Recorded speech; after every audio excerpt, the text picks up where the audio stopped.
Hey everyone, this is question number 17 from the TNReady practice test for geometry.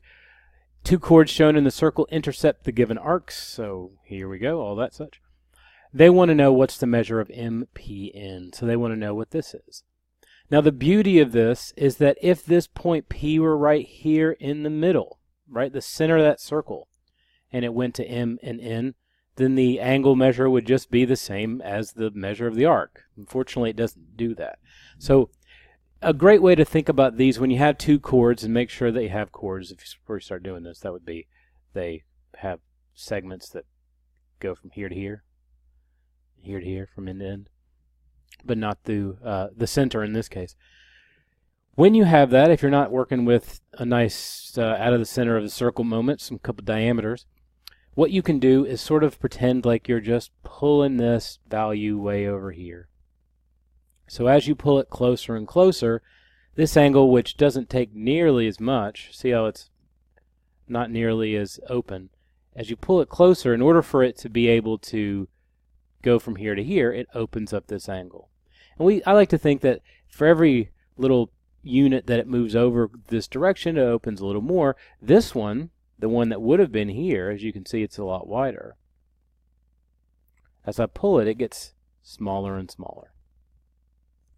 So I like to think that they balance each other out. So all I do is say, okay, if I want to know what this angle is, I need to take this arc, the measure of this arc, and this arc, and average those two values together.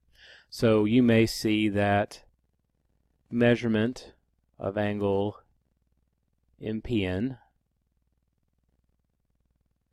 is equal to 1/2, or we can just average them. I don't really like to write the 1/2. It's just not me.